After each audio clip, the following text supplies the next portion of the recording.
Hello, in this video, I'm going to talk about stages of grief.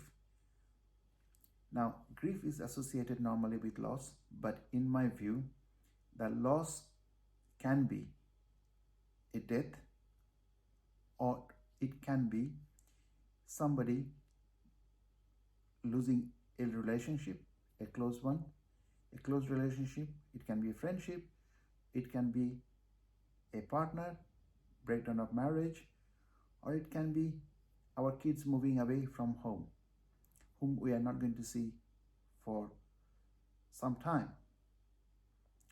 Now, that loss is very common in our daily life. And I'm going to today talk about both the theoretical aspect and the practical aspect from my experience of working as a volunteer for a bereavement charity in UK. Okay, first of all, let's start with the theory of loss.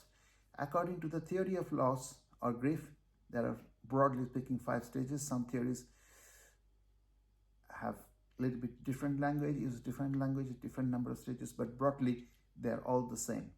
So the first stage is denial. Immediately after a loss, we normally go through the phase of denial where we don't accept that this has happened, and it can last from hours, minutes to months. There's no time limit for it, but that is normally the first step.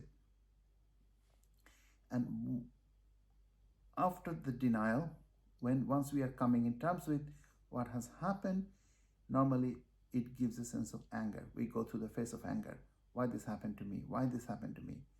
Or why this happened to the person that we loved? And after the anger comes a phase of bargaining, where we start to make a deal with either ourselves or God, saying that, believing that if we do something, the person might come back. And also, in part of this process, we ask those questions: why this happened to me? Why this happened to me? So after that, next comes depression. So obviously, once we have sort of gone through those 3 phases, it is quite common people feel sad or low in mood or in depression. And again, any of these stages can last any number of period. And in the next phase, I will explain what I've seen in my personal experience. And the final stage of the grief, according to the theory, is coming in terms with acceptance. So we start accepting that this has happened and this is the new reality and this is what we have to live with. Now, full acceptance may never happen. It may be only partial acceptance, and that is okay. Okay, now that's the theory. There are 5 stages. We should go through that. And sometimes I've seen people, they expect to move from one phase to another after a while. But sometimes it doesn't happen. People don't move.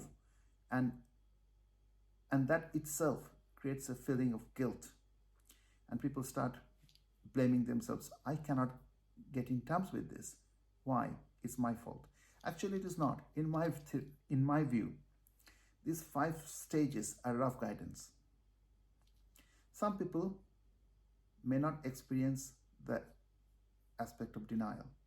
It depends.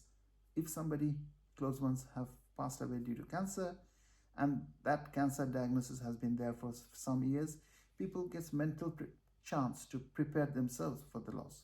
But sometimes if somebody has lost somebody through a road traffic accident, they never expected that. They were not prepared for it. And then that phase of denial can be more severe. So these 5 stages sometimes can happen in random order.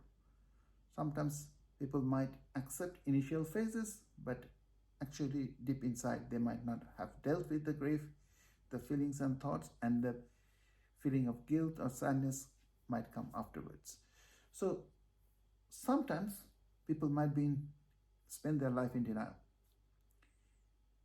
But in my view, if we start thinking that we will have to go through stages, then we are creating rules for ourselves, which I don't think in certain cases are helpful.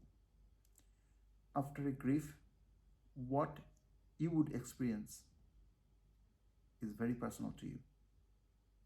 And there's no right or wrong.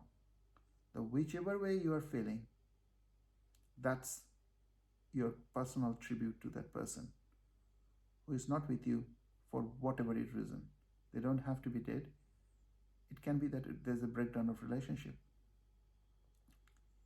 But in my role as a bereavement support worker, I always focused on two things. Number one, explaining it's okay to feel sad.